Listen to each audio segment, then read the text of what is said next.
Hi, this is Matt Donegan from Challenger Stories. I'm here with Rob. Rob is the co-founder of Old Street Labs. Rob, tell me more about Old Street Labs. What do you guys do? So, hi Matt. Yes, we are a outsourced tech development agency. We build mobile and web applications for small and medium-sized businesses. I'm based in the UK with my business partner, and we have our team based out in the Philippines.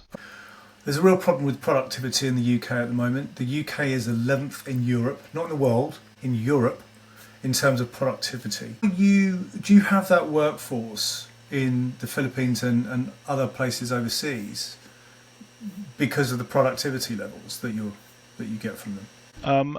I think that's certainly part of it. Yes, in my former life, I was in a product business, so building a product, and I was a product developer or product manager of that, and was using different teams in different parts of the world. So I worked with a team in India. My business partner worked with a team in the Ukraine and in Poland. And when we started the business 5 years ago, we were looking for some really high quality developers, but also people we could work with on a day-to-day basis. And we luckily came across some individuals in the Philippines who were fit at, really good communication, really good high quality of work, but also, hard workers as well. And we built the business on that backbone. And yeah, we've definitely found they're incredibly hardworking, but also the level of English is fantastic, and the kind of quality of the work is very good as well. Yeah, okay. So the level of English, that comes from the US legacy there, doesn't it? Yeah, so they were owned by the Spanish for 400 years. They then sold them to the US, I think, in about 1880, and then the Americans had about 100 years worth of ownership, and then passed it back to the people in 1980. Yeah, so the UK, the English levels there are phenomenally high. 60% literacy in English in the country, which is quite a long way from the UK. So it's very helpful for us as a business. And do you find that there's a massive difference culturally from the Philippines? Because there's language, and of course there's that famous saying about divided by a common language between the US and the UK. But now you've got the Philippines, which is a big cultural difference. They might be similar in terms of language, they might understand and converse in a similar style. But what about the culture? Yeah, I mean it's a massive part of it, and something which I've improved upon by going to visit and spending time there. But it's a constant learning curve. I think we've been benefited by the fact that the top guy out there has lived in other countries and worked abroad, so his perspective is a bit more global than the average Filipino. I myself have lived in different parts of the world as well, lived in America and so on, and so that's given me a bit more of a kind of willingness to spend time understanding others' cultures. And so there are things we need to do as a business, especially from the UK, of spending more time communicating, spending more time talking and understanding what they do and don't understand from the meetings we've had with our clients, and making sure that there isn't anything too much assumed with anything we do. So things need to be pretty crystal clear when doing things. There's other pieces they have which are around foreigner knows best, or kind of deference to other people, which it's a cultural norm that we're trying to fight against in some ways and trying to teach out a little bit. Okay, so that's interesting. So you've grown the business from offshoring. So the two big developments we're witnessing at the moment is offshoring and AI. Are your Philippines team embracing AI? Are you as a business embracing AI? Yes, we're seeing AI coming at us from all angles. So in one sense, our customers are wanting and demanding it as part of any product we build. And so we're making sure we can link into all the different large language models that are out there, and have already built a few products in that area. The other side is that AI is there as a tool for us to use in terms of developing code. And we've seen in the last 6 months, a lot of tools coming out which are at first glance very, very powerful at creating code.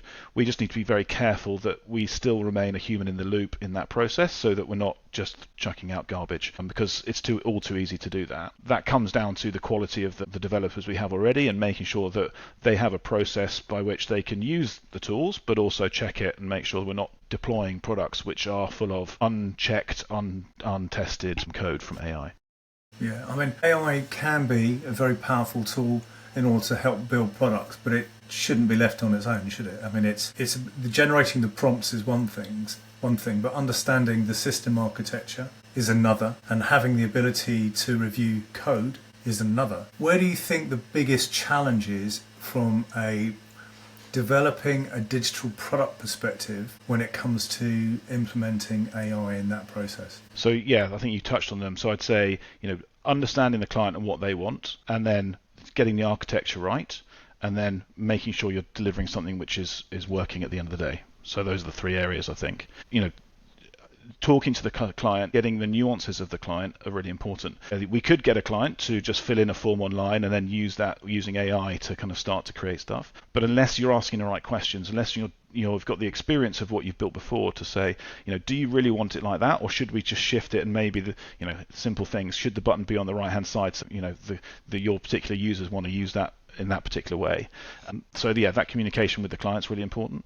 The second one being the system architecture. It's very difficult for AI at the moment to kind of architect an entire system, especially a complex one, and understand the different pieces that work within it.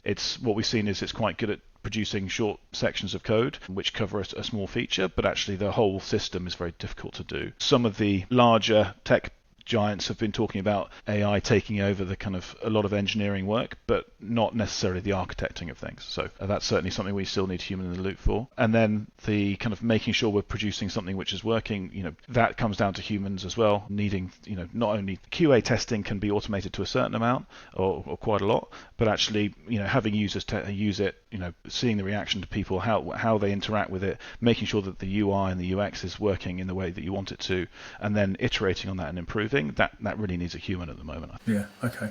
Understood. So tell me, what made you start the business in the first place? Is this your background? No, my background's in finance. I worked in finance across corporate finance and private equity for about 12 years, but then wanted to get into kind of entrepreneurship and technology. So took a step out of that in 2016 and got into thinking about things that I would like to do for myself, and built a few businesses. One was around electric vehicle technology, and through the process of doing that, got into product development. I didn't realize that was the name that I was, a product developer, but a product owner, I guess I was then. But we hired a team out in India, and I went through the process of building a product. Made a lot of mistakes, didn't understand the right way to go about it, the right ways to approach it. And when that business unfortunately went under in the beginning of the pandemic, I got together with an old pal of mine whom I'd been talking to for the previous couple of years because he was in the same boat. He'd worked in finance and had moved into tech development. And we talked about the difficulties of outsourcing, especially from a non-technical perspective. All these founders out there who have a great idea but can't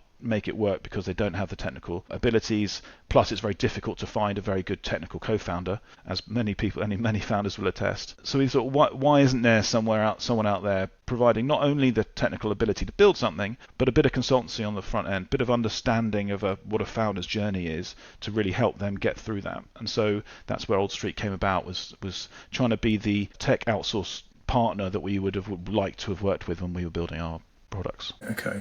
And the type of products that you guys are building? So it's a big variety. We started off very much focused on startups and getting people from 0 to 1 and getting their MVPs. So we've built products in the education space, in the healthcare space, finance, legal tech, not-profit, and we've matured a little bit and graduated from the startups, and we still, half our business is still very early stage businesses, but also now working with small and medium sized businesses as they want to automate processes or create dashboards for understanding the data they're creating within their businesses. There's a lot of different areas. It's the web apps and the mobile apps for those businesses. So industry agnostic, it's about problems and solutions. That's what good product development is though, right? I mean, good product development is about identifying a problem, finding the correct solution and driving that into the marketplace. Have you ever worked on products where you think, actually, am I creating a solution for a problem that didn't really exist, or that is something that needed a band-aid as opposed to surgery? Have you come across that before? It's really interesting. Yes, I think probably the answer is yes, but it's always my judgment in those situations because we're outsourced. So someone is hiring us to do a job. It often is the case that I'm never quite sure if the person is building the right solution to the problem they think they're finding. Part of our discovery, part of our initial process is to challenge that and be more consultative on the way in, rather than just saying we'll build you anything. It's more, okay, do you really think that's going to work? Do you really think that's going to work? But ultimately, it's the founder founder's idea, it's the founder's passion, it's the founder's drive that wants to create the product. And who am I to judge every single person that comes in? I'm like, if you really want to build this, and I've pushed you and tested you as much as I think is reasonable, then if you want to build it, I'll build it for you. That's not to say we will build absolutely anything, but I think most of the people we meet, if they haven't got the idea far enough down the line, we're quite open and honest with people, and like, you need to go away and think about this a bit more and challenge that. We had someone a few months ago came to talk to us about an app he wanted to create within the restaurant space and pub space, and we just showed him a couple of apps that are already existing that did pretty much what they wanted to do already, and so he walked away and said, I need to go and do some more research. And so that was doing ourselves out of work, but actually it was better for the long term, because I think he'll come back hopefully with a better idea, which is a bit more sort of thought through. Yeah, and of course there's continuing work, because every single product when it hits the App Store or whatever environment it's going to be in, it will need further development from that point onwards. So it's not, you can't look at the short-term view when it comes to product development. You've got to look at what the highway looks like, what the product roadmap looks like, obviously. Okay, so question for you about your background. So you came from finance and private equity.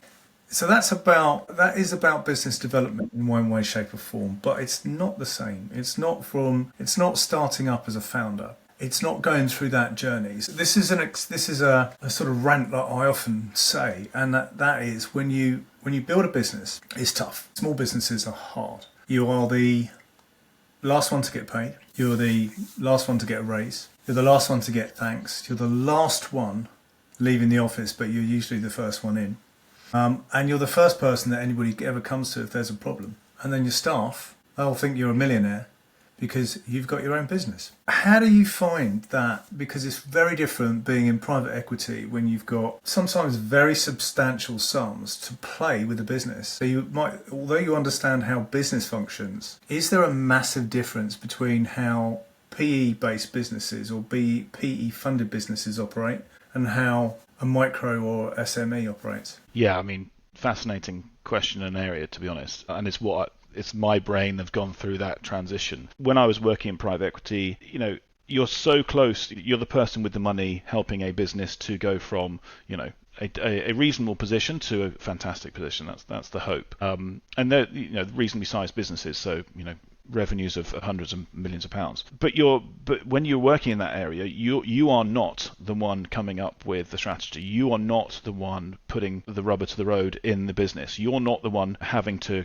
make the changes and make the cuts or the driving the strategy within the business. You're there to observe, maybe say yes or no to the strategy that the management team is coming up with. And that's what I always, I enjoyed it, and I got to travel the world, and I got to meet some incredible management teams, but I wasn't doing it. All I was doing was saying, that's a good idea, yeah, that's well done, you go and do that. As opposed to now, which is it's all on me and my business partner to make the right calls, to choose a strategy for the business, to figure out, right, where's the market we should be going after, who are the kind of customers we should be trying to attract. And it's as you well know, it's everything. When you're a founder, you're doing all the jobs, you've got all the hats on. You're working with the finance piece, you're doing the marketing, you're doing the sales, you're thinking about the operations, the HR and so on. Whereas again, back to private equity world, I was just thinking about the numbers. That's all we were really doing as an investor, thinking, okay, this business is turning over 100 million, is making, so 10 million of EBITDA. What we needed to do is get it to twice that so that we can exit and reduce our debt facilities. And it was very much the finance side of things, which is interesting, but is not everything to do with the business. And I now much more enjoy my job because it's more encompassing and it uses more of my kind of wider skill set, I think. Okay. So I'm going to just challenge you on something there, which is the difference between enjoy and reward. So I completely understand that it's really, really rewarding running a business when it just gives you a kind of warm feeling inside. Sometimes that could be heartburn, but putting that aside, it's rewarding, but is that enjoyable? Because the stress levels that come with running your own business are very, very different stress levels from playing with other people's money. Yes. This is, I don't want to sound woe is me, but when I was working in private equity, I was in New York and, I was being, I think the phrase is beasted by my bosses out there and working until 2-3 in the morning, quite regularly. So that brought a certain type of stress, which is very, as you point out, very different to the stress of running a business. You have to make sure the business has, can pay the employees, and where's the next sale coming from, and there is a huge stress to that. I would rather that than the former, personally. And the finance, the fact that you're playing with other people's money, there's huge sums involved, and people get very irate if you get things wrong. I think I've learned a lot from that industry, and I think I've brought a lot of that to business. What I've made sure, though, is not to bring the same culture and atmosphere into my business, because I don't want there to be that level of stress for the employees, because I don't think I did my best in that role because of that stress. Yeah, and that's a really, really valid point. Stress does not lead to a good positive working environment. It doesn't lead to creative solutions a lot of the time. Makes good people leave businesses as well. You don't necessarily need that. A lot of your workforce is overseas. So how do you find that you build the culture for the business? A great and difficult question to answer. We spent a lot of time interviewing. So that's something we did from the get-go, was think about not only someone from a quality and ability point of view, but also from a cultural fit point of view, to the point naturally that was a major criteria for people joining the team. Everybody now in our team has a kind of normal interview process, plus they're tested, but ultimately it comes down to whether they would fit in the team culturally.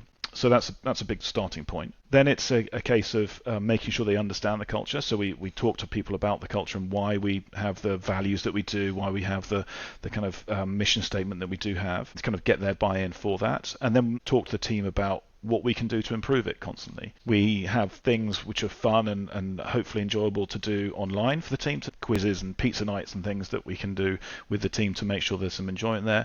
And also we travel to the Philippines and have offsites and time with the team to make sure that they understand who we are and the culture we're trying to purvey. But also now the business is bigger than just my business partner and I, it's the team, and so they're driving the culture forward as well, which is fantastic. Amazing. So you're seeing pretty substantial growth. You're expecting what kind of size growth over the next 12 months? So hoping to get 20% to 30% growth this year. I think it hasn't been linear growth. It's definitely been up and down. I think at the moment we're seeing more inbound and more traction than we have done in the past. And so just trying to make sure that we're riding that, and also embracing all the AI technologies and other areas which we think we can expand into as well. So hopefully 20 to 30% growth this year. That would be great growth. Yeah. Particularly, it's quite a challenging environment currently. We've had a number of shocks over the last few years, and it's not an easy environment for some industries. Are you finding that there's still a buoyancy in your industry? I think there has certainly in the last 6 months been a bit of a feeling like there's positivity out there. I think all the AI tools are making people think about how they can solve problems with technology, and what we're seeing is a lot of people saying, I've built this initial thing within the free versions of these apps, and now I want to turn that into something real, and that's where we come in. And there's a lot of people out there, especially early stage entrepreneurs, who wouldn't have otherwise taken on something because there's some of these tools out there. They demonstrate that they can get off the ground, but also test with their initial first clients, get that viability and validation from outside, that then go, do you know what, I now can take that risk, go build this properly, spend some money on it, and believe that I can actually achieve something with this. So you're helping them build their business, and obviously you're building your business aligned with those guys. What's your biggest learning so far as a business owner, as opposed to the PE side? Because the PE side's brought in knowledge and skills, and when it comes to scaling the business, you're going to have a clear understanding about finance. You'll understand conceptually how important strategy and perhaps culture is in a business. Well, what's been your biggest learning, the one that you weren't expecting? I think communication has been something I have prided myself on prior, but realised there's a lot to go and a lot to learn, and that's communication with the team, communication with existing clients, communication with potential clients, and getting that right, getting the messaging right within all those is nuanced and difficult. But if you do get it right, then it can really, you can see the benefits of that. So an example, meeting a new client for the first time, explaining exactly what we do as a business sometimes doesn't work. If you don't get the communication right, they don't quite understand all the services we can provide, or how we're better than other people. But if you do get it right, there's quite a quick move on to actually becoming a client. And also that once they are a client, or once they are talking to us about a product, that communication with them to really understand what they want is really hard, because it's always in someone's head, and you've got to get it from their head into your head and then into the developer's head. And that process requires very, very clear and concise communication. Absolutely. I mean, you can't, the gap between those, even if it's tiny, it's enormous, right? Because It just needs to be 1% off, and you can be miles apart with a very, very short period of time. So yeah, that's a really good point. Well, just in terms of the challenges that are coming up, what are you finding? What do you see in your crystal ball? Where do you think your challenges as a business are going to be? So we kind of look at people, process, and pipeline. That's the kind of areas we kind of look at quite heavily. People, it's where can we continually find really strong, high quality individuals who fit the culture. We're looking into getting into all the universities in the Philippines to make sure we can continue that good pathway into our business. Process, we need to keep refining our process to make sure that it matches where the world goes. AI, for example, and we need to make sure that the process is fitting within that, and we're embracing everything we can do to improve and become quicker. And then pipeline is, we learned quite quickly at the beginning of the business, you need to have many plates spinning in the business development, sales, marketing area, so that you aren't ever lacking in some inbound, because you can be working on a project and very head down doing that, and then suddenly at the end you haven't got anything to do next, and that's a real issue. So yeah, continuing to spin the plates and find stuff, that's certainly something. That's the one massive business threat, if you like, with agency model. You're as good as what's confirmed in your pipeline, and even that can drop out. I was unfortunate enough to have gone through the great financial crash, and we had work confirmed in the millions that was pulled overnight. And as a small business at the time, and we were a startup at the time, when you have £3 million budget pulled by a client overnight because of things outside of your and their control, it's a tough pill to swallow. What would be the sort of things that aren't in your control, right? So I've just mentioned about something which no one could have foreseen. Well, some people did, obviously. We've seen The Big Short, right? So some people did foresee the great financial crash. But there are other things, COVID, Ukraine, to an extent. Is there one single moment that that you thought, wow, I really don't like this. Can I get off? Can I get it off now, please? Can I go home? Can someone give me a nice job? Yeah, I mean, I think it was mid 22, so we were 2 years in, and we're all too few eggs in the basket. We had a couple of big clients, and one came to the end and one pulled. So we were in pretty dire straits and kind of concerned about how are we going to pay the team? As you said earlier, the founder is the last one to get paid. We didn't pay ourselves for a while to make sure we could get through that period. Luckily we found a couple of clients, but it was touch and go for a while, and I think that was pretty unpleasant. You felt a bit useless. You felt like, okay, I'm doing all this stuff, but nothing is, BD and sales is a funny beast, because it doesn't always depend on how much effort you put in. Sometimes it's a bit of luck and a bit of, seeing the right person or getting introduced. So yeah, that was a time when I could have gone, do you know what, having a regular paycheck would be really nice around now. 95% of businesses fail. And look, more than 99% of businesses in the UK are SMEs. And as I say, 95% of those will fail. So it is tough, right? It's not, and you come from a business background. Imagine all those other businesses out there who haven't come from a business background, who haven't had the training that you've had, who haven't had that life experience in a financial and business environment, who understands figures, who understands things like marketing. I mean, you've been saying all the right things about BD, about sales. The vast majority of businesses that I come across are very, very poor at marketing. Some don't even market.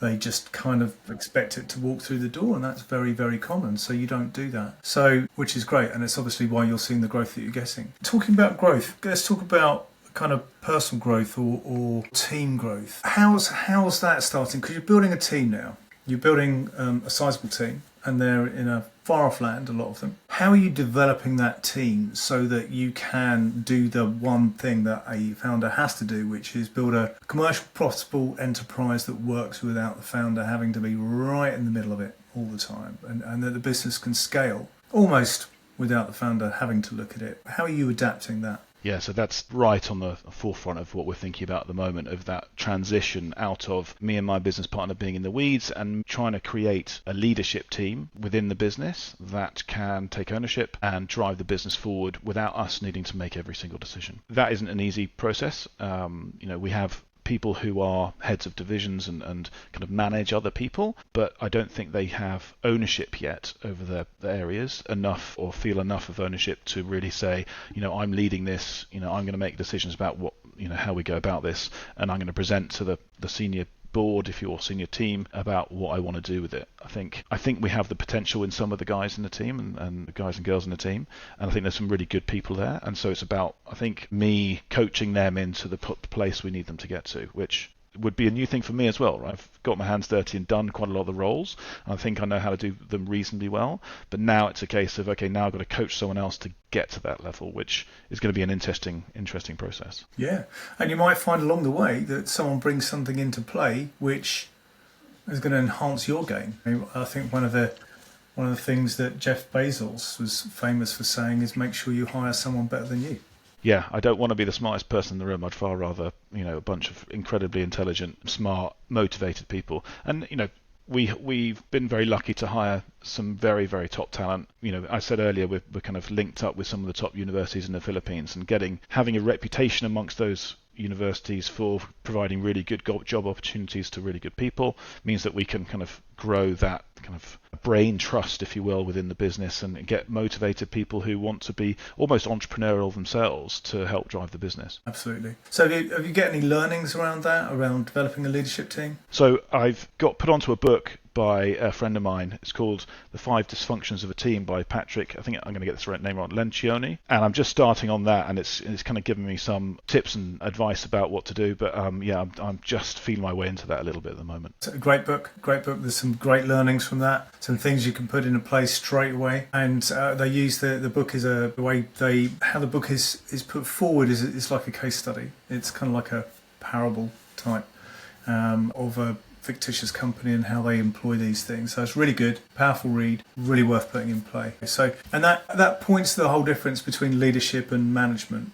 as well. Management is a system. It's an operating system. Leadership is EQ. It's coaching. It's challenge and support and all those really important things which can get missed in businesses as well. So yeah, important journey. Only way to scale, build a leadership team. Absolutely, 100% right. It's the one thing that you have to get right. If you haven't got a leadership team, you will never be able to scale your business. So yeah, really good, really good. Okay, look, I think if I come on to kind of my last question, which would be, if you were walking down the street and you bump into your 18-year-old self, what would you tell them? It's a really interesting question, isn't it? And it's kind of, thinking not only about who I am now, but who I was at 18.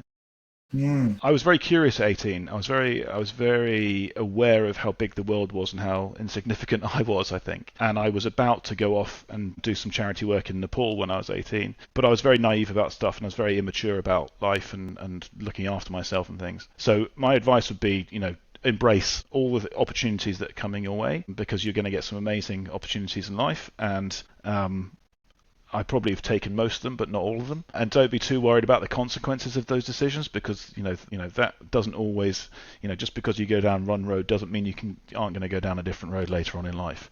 I've had multiple different careers or career journeys, and so that's benefited me, I feel, for where I am now. Yeah. Yeah, and look, the one thing I find with the vast majority of business owners is that the really successful ones are the ones that want to keep learning. They're the ones that pick up the books. They're the ones that keep on asking why and how. They're the ones that are curious, because that curiosity is the thing that keeps them in that growth mindset. So Rob, you clearly have a growth mindset. Old Street Labs is growing.